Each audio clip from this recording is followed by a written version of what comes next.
Hello and welcome to our first installment for this year of the Jim Schwartz Annual Lecture Series. The Dallas Jewish Historical Society has had a lecture series ongoing for well over 10 years, bringing in locally and nationally known speakers on subjects of interest to the Dallas Jewish community. Our annual lecture series was designed to bring information and awareness of aspects of Jewish and Southern history and culture. And in 2019, thanks to a generous donor, we renamed our series to honor Jim Schwartz of blessed memory, the 2012-2016 president of the Dallas Jewish Historical Society. Jim's community interests were many, but he will be remembered most for his work with the Dallas Jewish Historical Society. A strong leader, Jim is remembered for the remarkable strides made at the Historical Society during his 4-year tenure as president, maintaining strong fiscal responsibility, offering meaningful and successful programs and fundraising events, and being instrumental in moving the organization forward in delivering full archival digitization, which is still our goal. Best known for his warmth and his Menschlichkeit, as well as his dedication to the growth of the Dallas Jewish Historical Society, we're thrilled to have this opportunity to honor him with this annual series of lectures. So, without, I realize I forgot to introduce myself. I'm Deborah Polsky. I'm the Executive Director of the Dallas Jewish Historical Society for the last 7 years. And we love our jobs and we love having the opportunity to spread a little Jewish history around. Let me tell you about our 2 primary speakers that we knew about ahead of time. Ilene Greene, who turns, is it okay to say, 87 next week, was married to Eddie Greene for 28 years.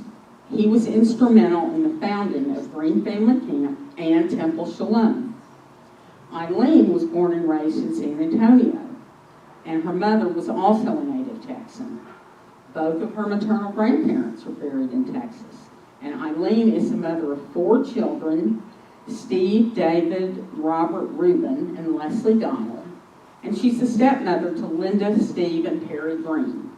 She's also the grandmother of 9. I'm also proud for that. Ilene has been a docent for the Dallas Museum of Art for 10 years and has also been a docent at the Nasher Sculpture Center. She was a guardian ad litem for foster children at CASA, formerly called Focus, through National Council of Jewish Women.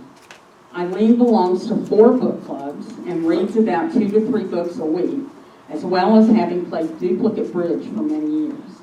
She has been a very dedicated volunteer her whole adult life. Loui Dobin, who is with us as well, has been the director of the URJ Greene Family Camp since 1978. Prior to his arrival in Texas, Loui attended New York University and was the regional president of the Long Island Federation of Temple Youth and the treasurer of the national organization. As a musician, Loui was one of the founding members of the Jewish musical group Kol Seder and participated in a number of recording projects. He's a composer, song leader, and performer. And he's also found time to become a licensed pilot and emergency medical technician. Loui lives in Temple, Texas with his wife Sheila, a geneticist, and his dog Shayna, a Chusky, a chow husky. Loui and Sheila are the proud parents of Jonathan and Zachary, both longtime campers and staff members at Greene.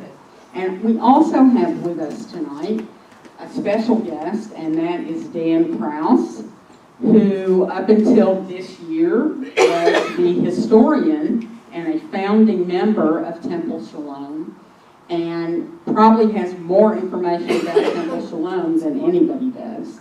And so we're thrilled to have him with us tonight as well, to tell the story of, to help tell the story of 2 institutions that have long been a part of Dallas Jewish history. I'd like to introduce Vonda Arbetter, who helped make this program happen. It was really her reaching out and telling us about Ilene's story that allowed us to have this program tonight.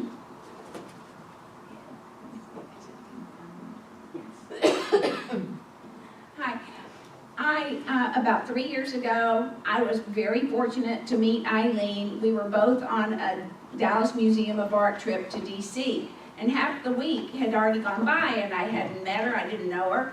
And then we were on a boat floating down the Potomac for lunch, and a friend of mine came and said, "Do you know that lady over there? She's Jewish." And I said, "No, I don't know her. There's really somebody Jewish?" So I went over there and introduced myself, and it turns out that she's from San Antonio, just like my husband, and she knew all of my husband's family, but the ones I didn't even meet after I got married. So I was like thrilled. So we've been fast friends ever since. We like hang together. I love Ilene. She's the best of the best. So we're gonna learn a little bit more about her tonight. Okay? Okay, we're going to have to share a microphone. Okay. Tell me a little bit about your life growing up in San Antonio. How did your parents end up in San Antonio? And just tell us a little bit about your family life, just to get started. Well, my mother was a native Texan. Can y'all hear me? Yeah. She was a native Texan. My father came in from Chicago, and he came down to San Antonio on a stretcher. He had arthritis as a very young man, and we thought Texas would be a better place for him to live. So I just grew up in San Antonio. It's like any other small town. There was very few Jewish people there. There were maybe the same group that you would see, all the time. I had my Jewish friends on the weekend and my Gentile friends during the week at school. And that's kind of like, Did you have siblings? Younger brother who passed away about 20 years ago already, and 2 years younger than me, and I bossed him like crazy. I also had my cousin Judy Markey, and I was very, very close with her. And aren't you related to Michelle Brown? That's Judy's daughter. Who had the gift shop here for many years? Yes. Yes. Okay. Now, we're going to get to the meat of it. Tell me how you met Eddie Greene. And wasn't it at a Labor Day tennis tournament at the Columbian Club? Will you kind of elaborate on that? And who introduced you, and what was he like? Well, no one really introduced me. This man stood at the end of the tennis court staring at me while I was serving, and guess what I was doing? I was double faulting. I was a bad tennis player, and they had called me at the last minute to fill in, and I was playing with Gene Weston. It was a mixed doubles tournament, and he was playing with somebody else. So he asked me out to lunch, and I had lunch at the Columbian Club, and that was it. Who told him to ask you out? My cousin-in-law, I guess, Doris Ledner's my cousin, and her husband Larry said, "You ought to take Ilene out." So I don't know if he was ever going to get around it or not, because eventually I went through his little address and date book, and I saw he had listed every Jewish girl. He had marked down there with a little, question mark or something. I think he was going to call him. Until you came in the picture. I would let him call. Can you tell us a little bit about, when did you get married?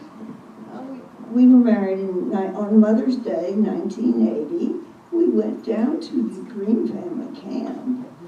Eddie forgot to bring me a bouquet, so he picked wildflowers, which scared me to death. Louis, our good friend over here, Louis, catered the wedding.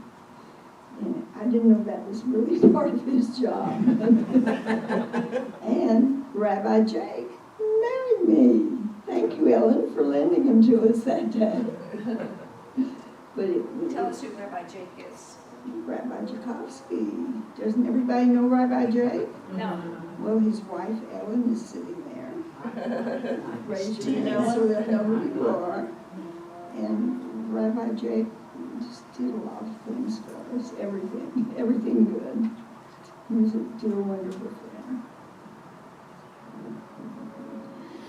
friend. Can you tell us a little bit about the profession that Eddie was in and what did he do for a living? Well, he was a real estate developer. He said the only thing he ever did wrong in real estate was buy property that he liked. that he liked the looks of it, a ranch or something. And, you know, everything that he really liked didn't do so well. So, and he said that, you know, real estate was up and down, and, you know, it's like a yo-yo, and he could go up or down on it. But he did have an airplane, and we did fly all around the state of Texas, every place. We flew to all the URJ board meetings, and it was kind of nice. He took me to, the first, wasn't a biennial, it was the URJ, Biennial, Was it the regional biennial? biennial. No, it was their national in Toronto.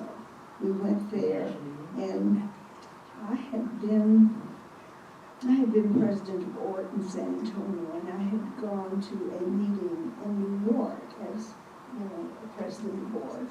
And when I came back, I got on this plane from American to Dallas to San Antonio, and there were nothing but these Jewish people on there, and they were all, you wouldn't believe what they were doing. They didn't want to sit next to this one, and they didn't want to sit next to that one. And they were just, and I was slumping down, and I sat next to this rabbi, and his name was Joe Glazier. I don't know if anybody knows who Joe Glazier was. President of CCAR at the time, I think. Yes.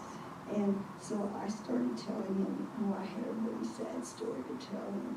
I was divorced, and I was told, the minute I got divorced, I would get a call from the temple saying that I would not be a member anymore. What did I want to do? And so, I was just appalled. I really was. So I said, well, what about my children? And they said, well, your husband's still a member.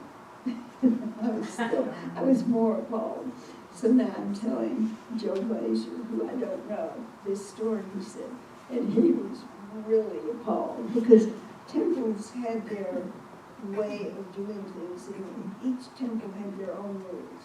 So it wasn't a national type thing, and people weren't as cognizant of how they should be. I mean, if they had told me at the end of the year it's time to join, you know, now what you're doing, this just like came right there. And I was told by other divorced women that would happen to me. So, Was this temple in San Antonio? Yes, it's temple in San. My son was past president of it. So no hard feelings. But and temples are all different now. So now we get up to Toronto, and there we're standing at this big, there's 5,000 people there, and I'm poking at Eddie, and I'm saying, there he is, that's the man I sat next to. And we went up and we started talking to him. Wonderful, wonderful man. And it just was kind of funny how things go around and come around. Was that a reason why Temple Shalom maybe came into being? No, Temple Shalom came into being when I was living in San Antonio. I mean, I came here, it was already, he took me to services and everything. Well, how did Eddie procure the land for the Greene family camp? Oh, for the camp? Really, I've heard two different things. I've heard camp people did it. I'll hit that in my thing. Okay. You're going to do that? Okay, because he did, thank you. So we will answer that question. Okay.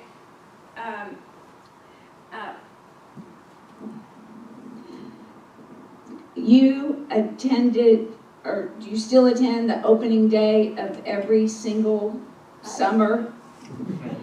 And do you go to all the board meetings, and are you the camp mascot? And how many grandchildren actually have you had go through the camp? All the grandchildren have gone through the camp. Even Matthew finally went at the end because he lives in Seattle.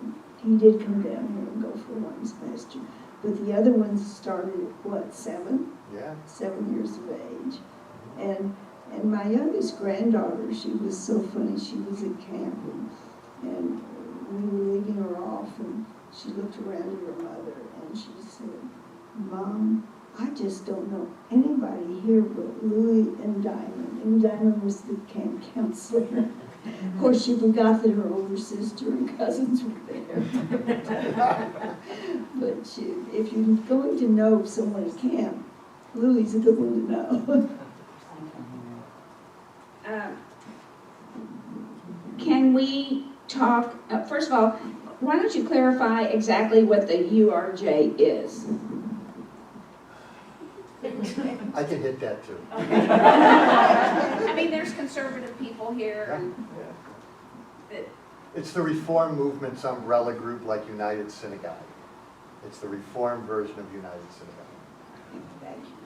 Okay. Let's talk about your granddaughter that wants to be a cantor.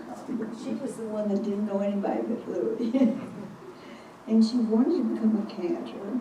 And she, Richard Cohen, who was from here and head of the cantorial, loved her and wanted her to become a cantor, but when she interviewed a couple of years ago, her voice was not good. It was, she had strained it and she needed voice rest. So they couldn't pick her. They actually did tell her mother that she answered the questions so well she could become a rabbi if she wanted to. But she went on to work for the Institute of Southern Cultures. Is that what she was working for? Macy and That's what she was for. yeah. She worked for him for 2 years, and she just interviewed for a new job, and she is an associate cantor at Temple Beth Israel in Memphis, Tennessee. And if you stream her on Friday nights, she's been on about 4 Fridays in a row, and you can hear her. So, What's her name? Carly Abramson. Carly Abramson.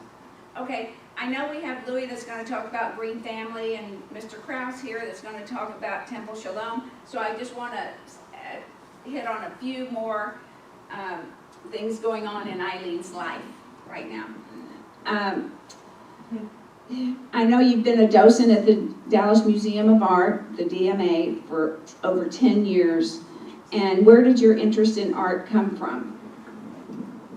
Well, I've always loved art. I drew and painted all my life. I took art classes at the university. I took other classes at Trinity University and took from Cecil Casewere and Philip Everett. Art classes, and I've always been involved in art. But when I went to become a docent, I found out I didn't know anything about art.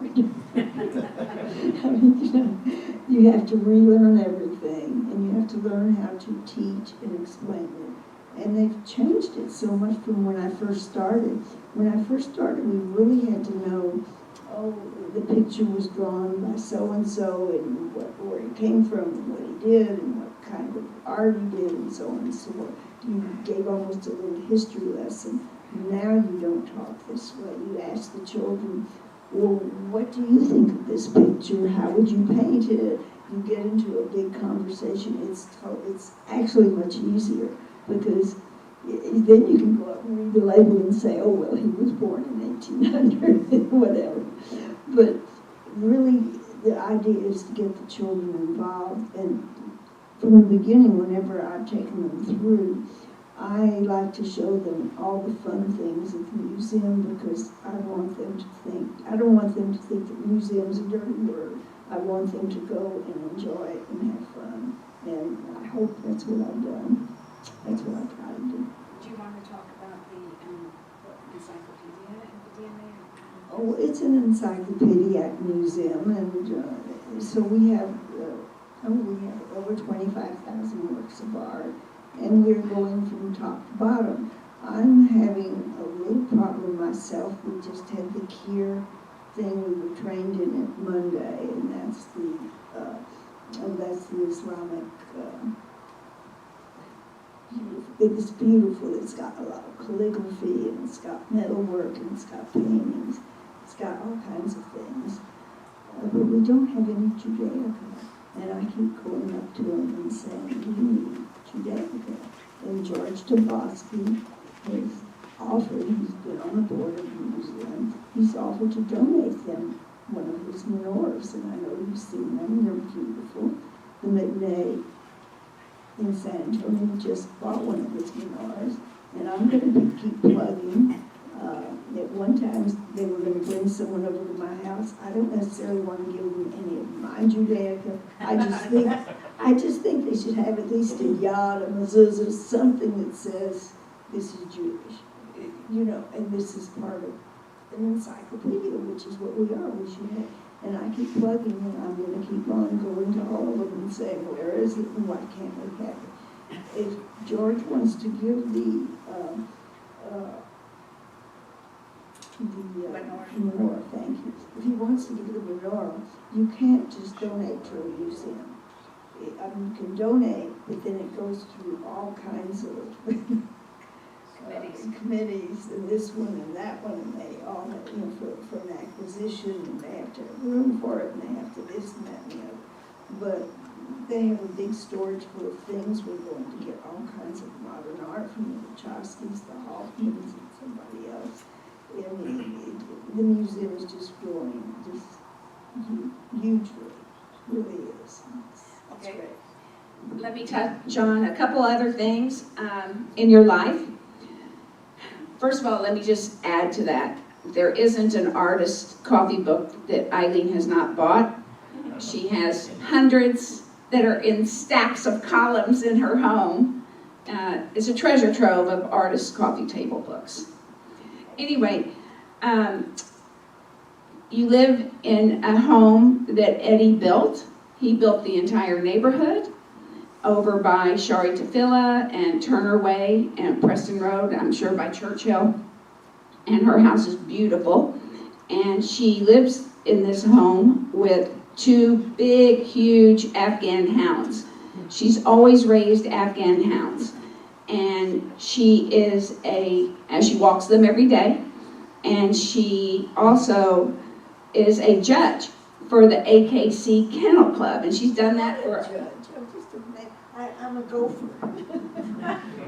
When I was there, you were judging them. No, I don't judge. But one time they did ask me to judge a Westie thing, but that was something private.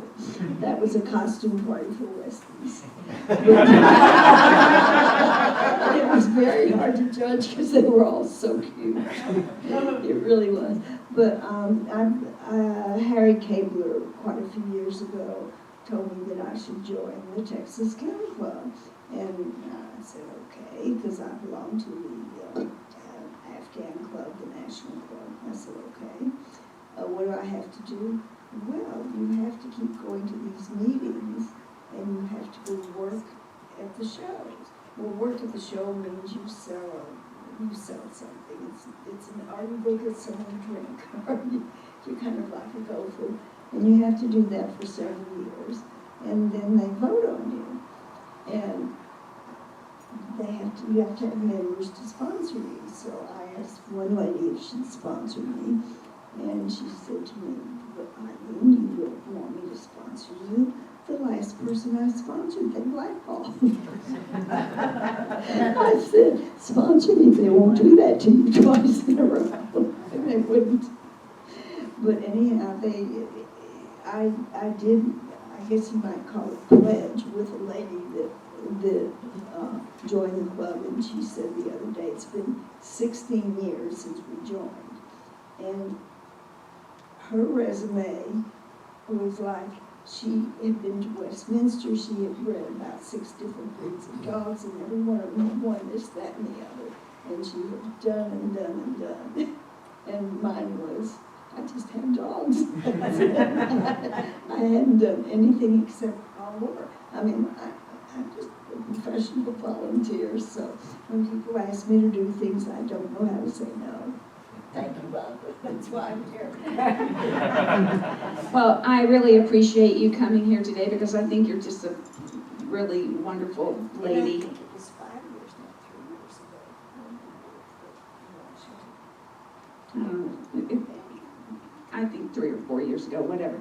But I just can't get over everything that you're doing at your age. She had a little bit of a health setback last year, but she bounced right back, and she's back to doing everything. And I just want to touch on Eddie Greene just a little bit. They had a very happy marriage of 28 years, and unfortunately, he got cancer, pancreatic cancer in 2008, and died very quickly. And it was a huge loss to the community as well as Ilene and all the family.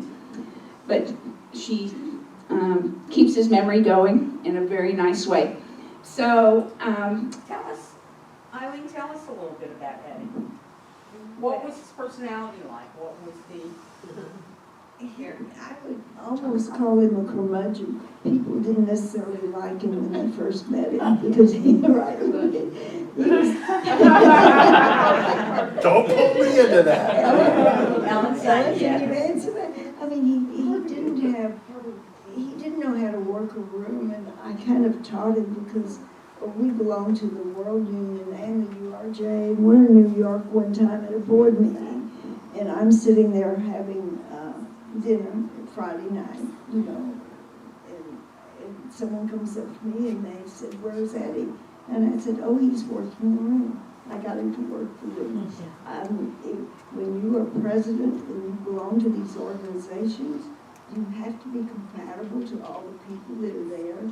You want them to know each other. And we used to have cocktail parties at these meetings. After the meetings, we'd go up to the room and we'd bring food and drinks, and we just celebrated a lot. And I don't think they do that anymore. I think they just do. I don't know. I'm too old. I don't. what was he president of? Oh, well, he was president of this region. URJ's Southwest Council. Southwest region. It's five states, and so he was president of that. And the camp committee always had meetings. I mean, there were just meetings, and we'd go to World Union meetings, and we'd go to the URJ meetings, and it just seemed like every month there was another meeting, and we met wonderful people. In fact, Ilene Marion's her husband was chairman of the board. She called me yesterday to see how I was doing. So we're still keeping in touch with people. She called me from New York. Well, I guess at this time, we're going to call up Loui Dobin, and he's going to give you some excellent history about Greene Family Camp, which is in Bruceville, Texas. That would be Greene as in Greene, as in Ed Greene. Just to clarify that. I'm going to take can I not use the mic? I've got a pretty good... No, come up here next to Eileen. Well, here's the issue. If I'm going to show my slides, I'm probably not going to be able to, okay. Okay. Except I don't really know what order that is. Hi, Eileen. So Ed was a great pilot. He flew a P-210, which is a Cessna with one engine. And I had moved to Texas because I really wanted to learn how to fly, and the entire state is a landing field. There's nothing here. You have an engine problem, you just put it down and you're good. And one of the things that really impressed me the most about Ed was he let me fly his plane. Now, he was in it, okay? So he was in the left seat and I was flying co-pilot quite a bit. And I got a number of hours in free of charge by flying someone else's airplane, which was wonderful. Because everybody knows that it's not air pressure that keeps an airplane in the air, it's money that keeps the airplane in the air. And so I could kind of take advantage of the fact that Ed was a pilot, and Ed was a military man also. He wasn't only a pilot, I think he was Navy. He was in the Navy. And at his funeral, he had a full military funeral. And I remember being just exquisitely impressed by that. You know, it was incredible. It was incredible to watch, and it was incredible to put Ed in that context, you know, because most of the people that we work with at the URJ are not ex-military. You know, that's just not what most of the people that I hang out with do. And to come down to Texas and to meet a guy like that, and you might call him a curmudgeon, but I mean, he was a curmudgeon. But I will tell you that when he became president of the Southwest Council, he went and got coached in how to do the kinds of things you need to do to establish relationships in an organization.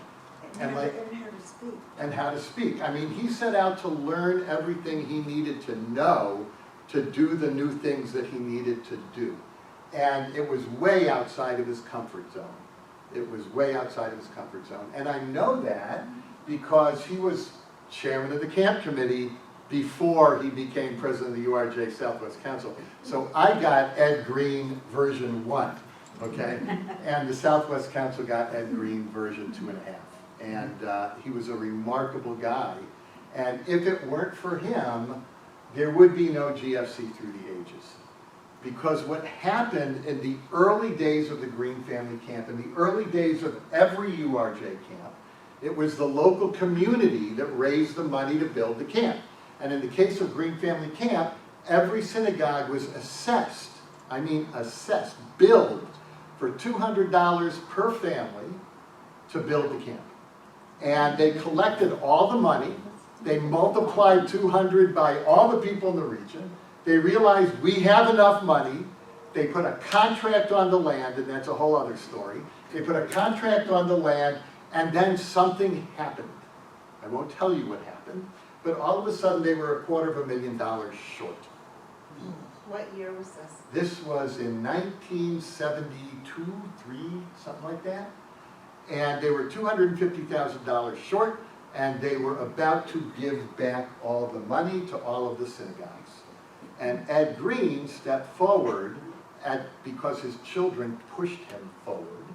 Ed Greene stepped forward and gave $250,000, and that's named the camp.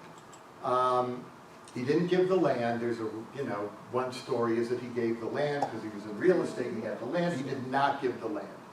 He gave the money that he made on other land, and that gave him the right to name the camp. And unlike any other camp in the URJ, and we have 18 of them now, okay? We have 18 camps all over the country. Ours is the only camp that's named after a family and not an individual person, right? It's not Greene Family Camp, like it's a camp for families named after a guy named Greene. It's a camp named after the Greene family. And he was very insistent that that's the way the name would be structured, that it wouldn't be styled as a camp named after him, but it would be a camp named after his family. And we're unique in that way. And we always have to keep explaining things. I was like, no, we're not a family camp, man, we're a camp. But it all worked out. Yeah. Campus for everyone. Campus for everyone. Campus for everyone. Not only for everyone, but family is our middle name. Great slogan, okay? He was embarrassed, but he was being named after him. He really was. He didn't look up to. I'm not surprised. I mean, he was a quiet guy until we forced him to become a not quiet guy to be president of the region. So we raised the money, we almost gave it back, but then we didn't have to because Ed came to the rescue. And Ed came to the rescue because this camp was built for TOFT. Anyone remember what TOFT was? The Texas-Oklahoma Federation of Government, right? Now it's called Nifty Tour because all the regions have the first name Nifty, so it's like BBYO or Ramah or something. It's like a brand thing, and then the region. So Nifty Tour is the Texas-Oklahoma region. It's the old TOFT. And they used to go to camp at a place called Camp Carter, which was between Dallas and Fort Worth. It's still there, near Carswell Air Force Base. And they go there, they cover up all the crosses, and they do their thing, you know. But they wanted a camp of their own, and the Jacobs camp had just been built. And you know, how many Jews are there in Mississippi? And how many Jews are there in Texas, right? So they said, "By it, they got a camp, we want a camp." And the kids started chanting, "We want a camp, we want a camp, we want a camp." And Ed's kids basically came to him and said, "Dad, let's go." And he was the hero that gave us the money, not us. I was nowhere near here at the time. They gave the URJ, he gave the URJ the money, the UAHC at the time, Union of American Hebrew Congregations. It's the last time you saw a Hebrew walking around. Anyway, so at that point it was the UAHC, and he gave the money to the UAHC. We built the camp. But we still own the camp. Like, all the camps are owned by the UAHC, or URJ now, once they're paid off. But somehow there were, like, a lot of bills generated in the first few years of operation. The URJ would not take the camp until we got rid of the debt. That was my job. They hired me to get rid of the debt, and then I hung out and stayed for another 40 years. So it's been a good situation for us. So let's go through the history of the camp. This is the original campsite. And I'm gonna, on this one. okay, if you can find where that is. I think somebody, there we go. Yeah. There we go. One more for the sky. That's gonna put you in the dark completely. That's okay. I'm always in the dark. So the camp has expanded quite a bit, but this was the original camp. It was 80 acres. That was it. And there was a pool at the bottom of a hill, and everybody wanted to get rid of the pools. Everyone said it was going to fall down the hill. It never fell down the hill. When we eventually got rid of it, we had to fill it in because we couldn't break it up. It just wouldn't break up. We tried using jackhammers and dynamite and couldn't get rid of the pool.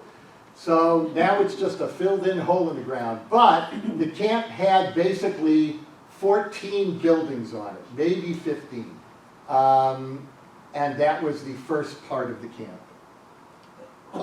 It expanded, next slide, it expanded, next slide, it expanded, next slide, okay.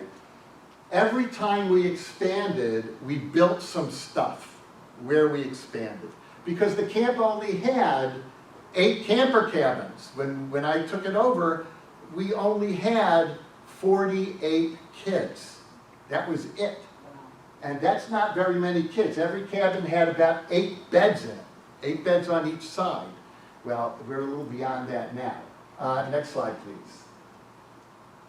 All right, the purchase of the original 80 acres of land. There it is, the origin story, the early 70s. Next slide, please. And there is one of the very active San Antonio families. That's Bob Rossow, Bob and Frida Rossow.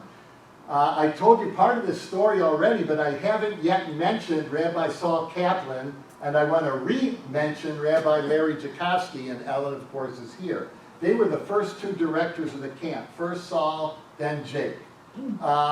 The location was not where the other camps in Texas are located. They're all in the hill country.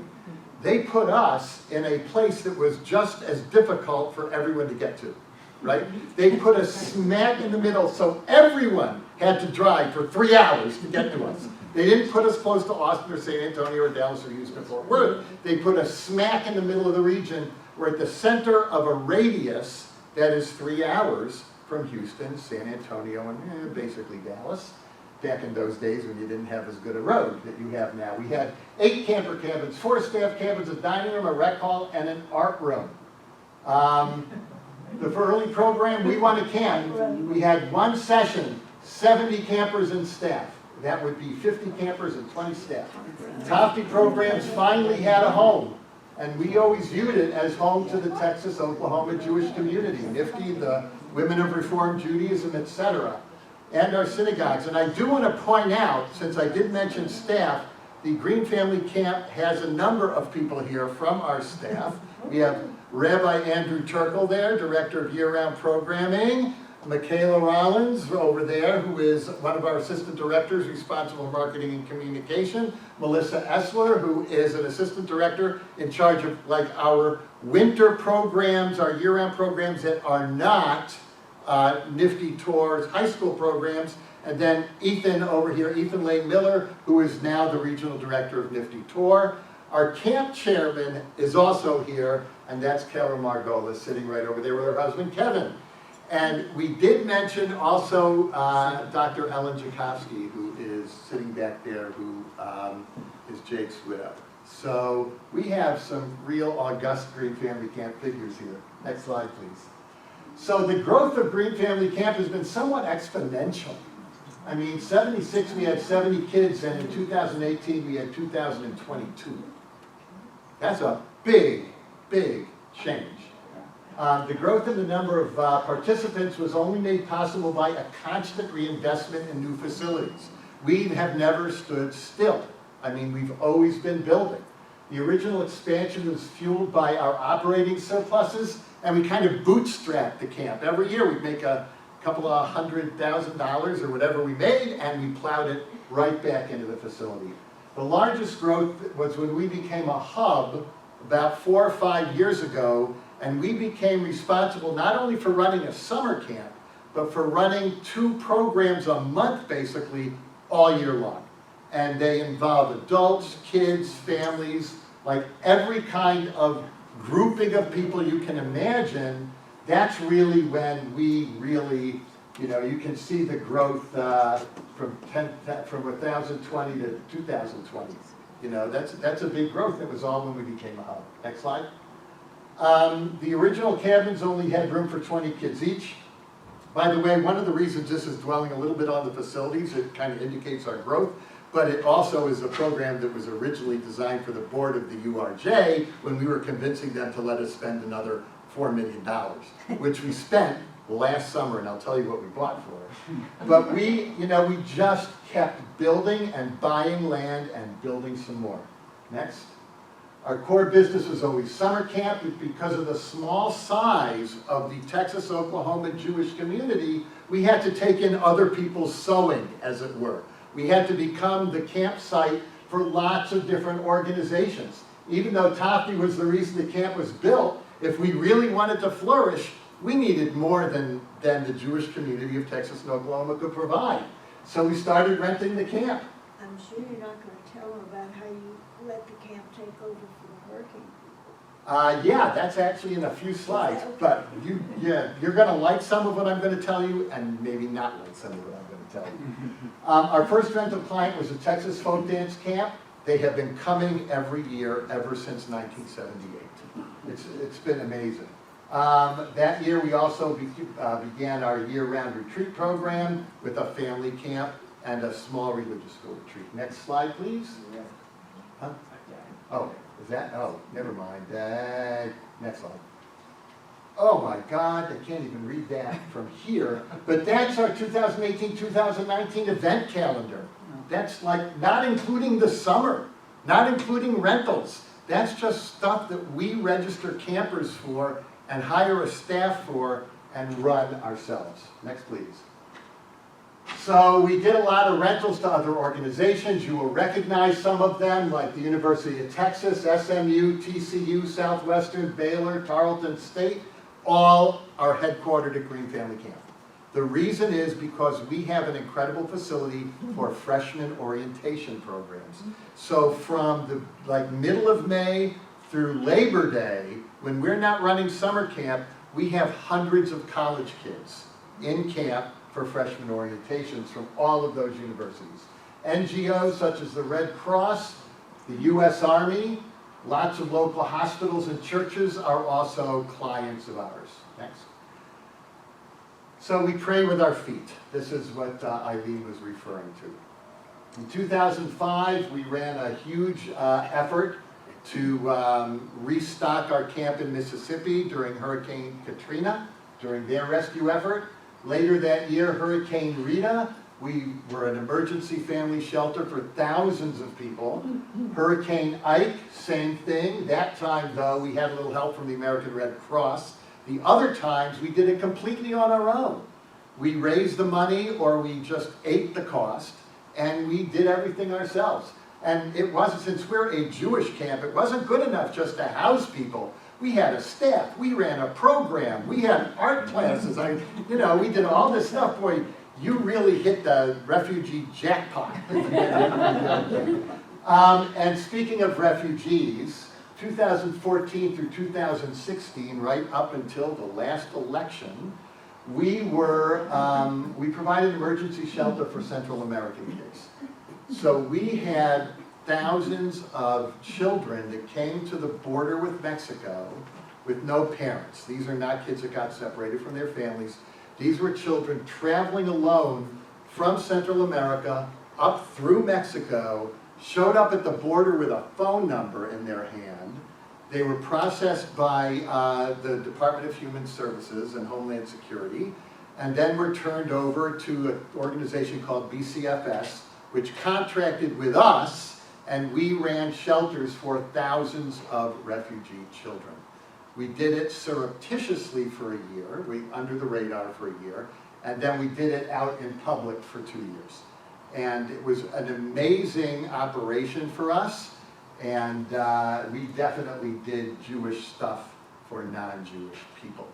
I will not say that it enamored us to our neighbors, most of whom don't have the same opinion of what we should be doing as we had. But we did it anyway, and we will do it again if ever asked to do it again. In 2017, unlike Katrina, Rita, and Ike, the authorities in Houston said, don't evacuate, stay in Houston. Well, we all know how that worked out. Everybody was flooded, no one could get out. So the issue became, how can we help? So we put together a staff meeting, a staff phone call, like as the hurricane was hitting and flooding Houston, trying to figure out, since people are not going to come here like they did in the other hurricanes, what can we do? And we decided that we would load up trucks with camp, and we went down to Houston, and we operated a day camp there for all the parents that were trying to recover from the hurricane. And we did it free of charge. We raised the money to do it, and it cost quite a number of tens of thousands of dollars, and we had a lot of support. We had support from the Federation in Houston and some federations around the country. All kinds of people pitched in, and we ran a day camp free of charge for hundreds and hundreds of people down there. We fed all those families 3 meals a day. They used to bring their kids and eat breakfast. We'd feed the kids lunch. They'd come back and the whole family would eat supper. It was an amazing operation, totally on the backs of our staff and volunteers. It was unbelievable. Next slide, please. Oh boy, here we are again. All right, purchase of 8 acres of land. Go, next slide. From the mid-70s to the mid-80s, we did our first expansion. We needed more beds. We had no money to build beds at that point. So we pitched tents. We called it kibbutz. And that was the start. That was the start of the Greene Family Camp Kibbutz program. It was like, how do we get these extra kids in? Well, let's buy a bunch of tents. So 16 by 32 foot Army GP medium wall tents on pads turned into kibbutz. Next, please. Then we bought the land across the road and we started building there. Our first real specialized activity space was built. That's the old theater there. It's still in existence. From this point on, camp facilities expanded the way our camp population did. Our rental business helped fuel the financing of all that stuff. Then we built out that way to the east. Then we built swimming pools and office complexes and more camper cabins and a new camper village. And then we changed everything. So in the summer between 2009 and 2010, we did 19 different construction projects. 19 different construction projects centering around that Magen David there. We built a sports center, we moved the challenge course.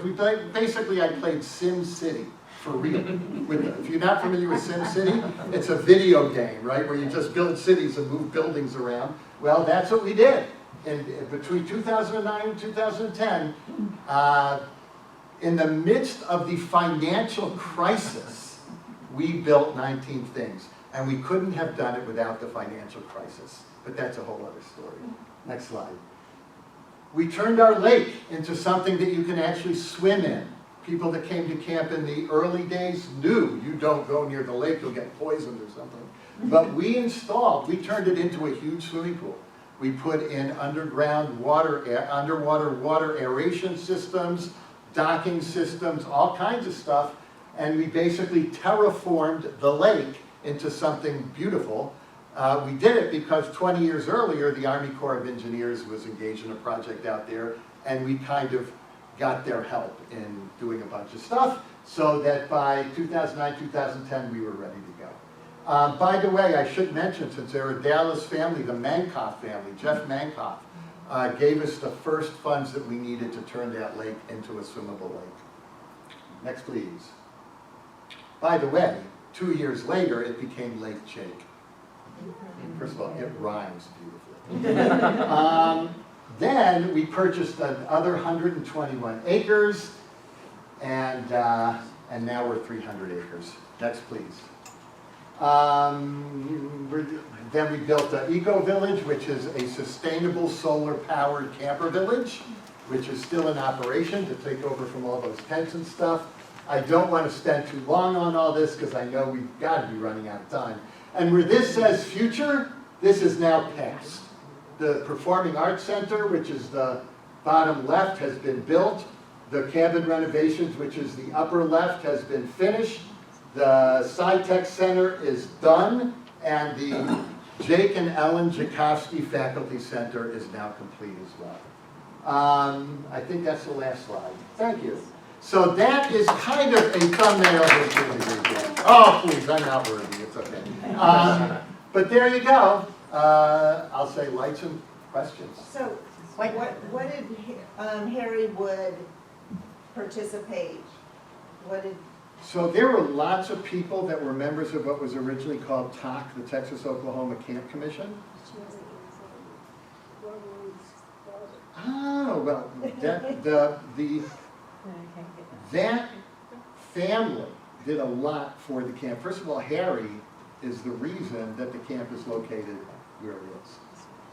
He was president of the UAHC Southwest Council when the camp was looking for land to build on. He was from Waco. He said, build it at Waco. And he was president, and it was built at Waco. So Harry was the reason that we are where we are. And he was president of the Southwest Council, and then one of the early chairs, not only of the camp, but of the national camping system, all 18 camps. At that point, it was only 10, but he was chairman of that. So he was very, very active.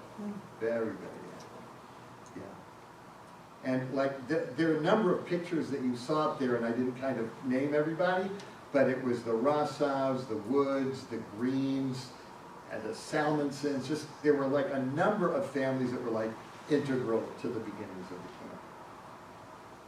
Questions? Any? Well, I think that was really fantastic. Thank you. I think we all know a lot about Green Family Camp now. And we have some campers here, some past campers. Yeah, Lindsay. That's so great. Would you like to testify?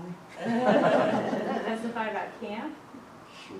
I mean, it was a great experience. I was really shy. I went my first summer and said, I don't want to go back. And then my grandparents sent me back every summer. And I loved it, made friends that I'll never forget. And people are always like, how do you know so many people? And I'm like, camp. I know people in Austin, Houston, Dallas, San Antonio, all over. So. Yeah, and since my camp chair is here, I would be remiss if I didn't make a fundraising pitch, right? We have an annual campaign. Feel free to join and contribute every year. And if you want one of those newly renovated cabins named after you or your family, it's only $100,000. You can pay it off over a few years. So I just thought I'd toss that out there. You know, Eddie would recognize him. I know. I mean, they're. He would not know. He died in 08. Yeah, right before the big. And Carol, do you want to say anything real quick before we go? Yeah, I just wanted to say that, you know, we talked about the land and about the growth and the contributions of everybody. I would say that the thing that I wanted just to end with is the impact that camp has had on so many people's lives. You know, I can speak, you know, personally about the impact it's had on our family's life. I actually met my husband Kevin at camp, and our kids have gone through the camping system. But what you see what it does for kids and their confidence, their connection to Judaism, and their Jewish identity and their lifelong friends, it really has a significant impact in really the trajectory of so many people. So when you think about what's happened over the years, and if you really tried to quantify the impact that it's had, it's just immeasurable. And so that is really what I wanted to end with, is that it not only is an amazing facility with amazing people that have supported along the way, but it really has tremendous impact. Thank you.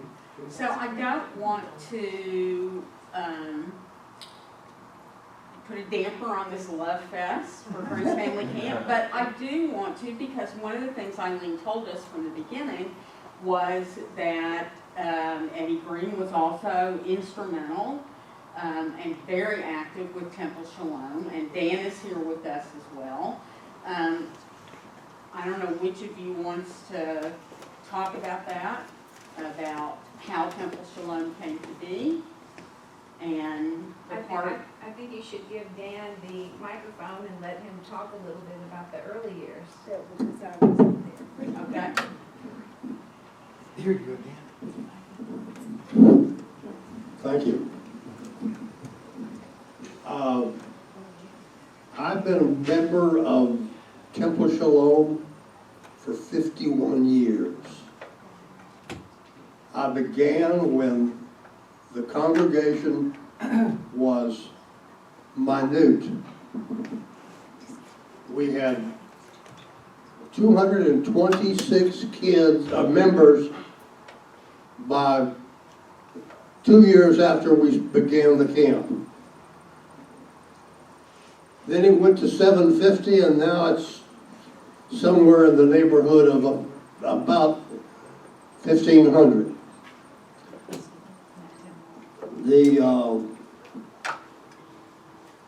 It was begun because the powers that be in the Dallas neighborhood said, we need a camp, we need a congregation that reflects what Dallas is. And Dallas is moving further north. So that's how we got started. That's where we began. The land that we are on was in the floodplain, and we got it at a reasonable price. And now the congregation is sitting somewhere in the neighborhood of 1,000, 1,500, and still growing. Our congregation draws from the city of Dallas, Plano, and all the little towns around. It was the first congregation that was begun because of the growth of the city. And Ed Greene was one of the first founding members, and he and his wife were diligent in working along with a couple of other people. Ori Newberger, they poured their heart and souls into this congregation. And if it weren't for them, I would not have been the archivist for 20 years. So that's my story right there. I wish myself a happy birthday. And so it was a nice birthday to have. How old? Happy birthday. I'm 86. Meaner than hell.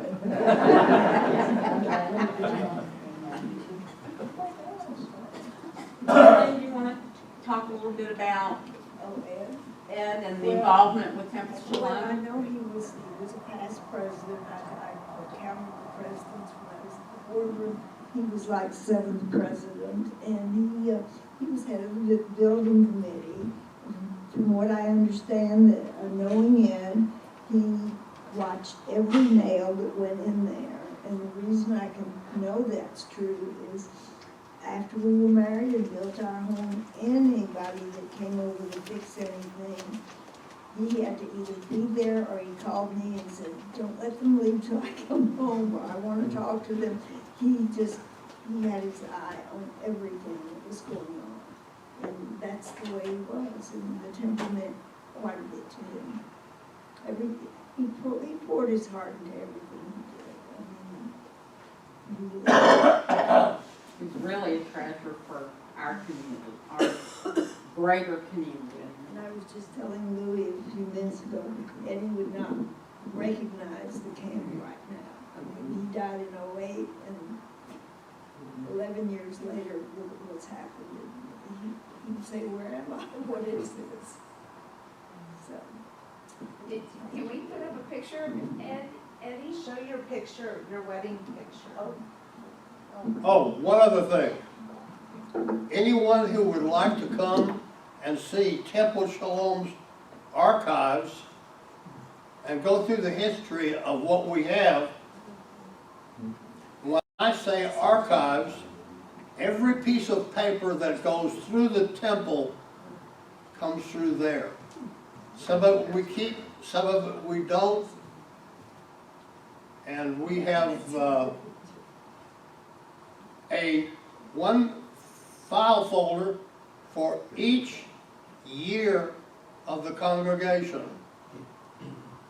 That's great. They are in We wish more people would do that. they are in sleeves that are archives Archive quality, quality. good to hear. And you got married at the camp too, right? yes, we were married at the camp, Willie Carey. I don't remember Well, what I cooked though. I hate to say this, Well, I showed but you I that. grew up with the other camp, Which other camp? Which other? Echo Hill or Young Judea? the one in Mississippi. Oh, Jacobs. Jacobs. I came out of New Orleans, Maybe. so I knew the Jacobs camp, and I married a Jacobs girl, and I was there at the beginning of that camp, and my son said, how come we didn't come here? I said, look fella, you could have come here free, and I would have not had to have spent money for you to go to camp. Well, Jacobs is having its 50th anniversary celebration on November 1st. It's coming up November, 50 years. We're having our 45th reunion this coming summer on the 3rd and 4th of July. And if you haven't had the opportunity to come down to camp ever or recently, you should think about that.